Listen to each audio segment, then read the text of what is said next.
Hola, it's me, Stephanie. Today, nandito tayo ngayon sa warehouse namin. So, ayan yung warehouse namin. Naglilipat kasi kami ng office, guys.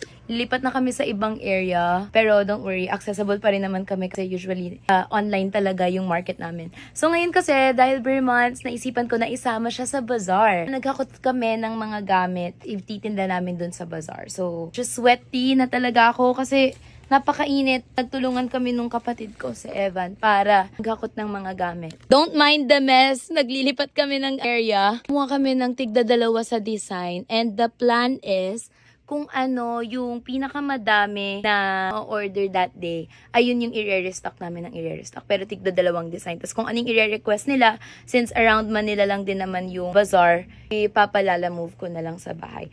Yung kapatid ko, ay, hala. Sana makabenta kami at makuha namin yung target sales. Let's go, guys! Hello, guys!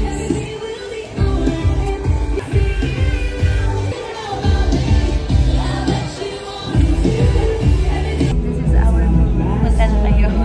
Hola! It's me, Stephanie. And today, nandito tayo ngayon sa hair market. Tapos, tingnan natin yung mga booths na nasa loob. Let's go, guys! Ayan yung mga boots. Ang dami. Ito yung sa amin. Tcharan! Next time na sasama kami, pumunta kayo. Nagpaparent rin kami ng DigiCam. Tapos mga collection namin. Diba? Ayan, hello guys sa mga supportive parents. Tapos madami pang booth dito. Actually, iba-iba. May mga jewelries, may mga clothing din. Pakita ko sa inyo. Wait, ayan. Ayan. Diba? Kasi ito, may mga food rin sila. Ching. Tapos if bet nyo, like mga sponty kayo, gusto nyo magpa-piercing, magpatato, bakla, dito na kayo. And may food. Tapos clothing ulit.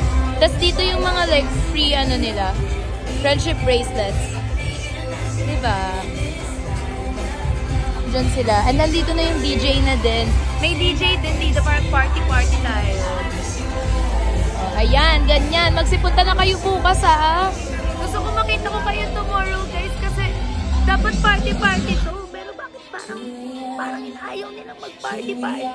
May nag-DJ na. Dapat masaya tayo dito guys. Pumunta kayo dito. Ayan, DJ.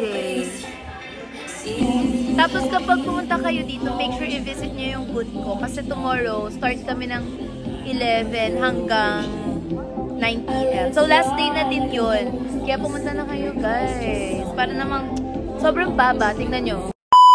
Hey guys, tapos na yung day 1 natin. So mag-pack up na tayo. Wait lang, saan po kayo na kayo? Dito na lang. Pack up na tayo, wait lang.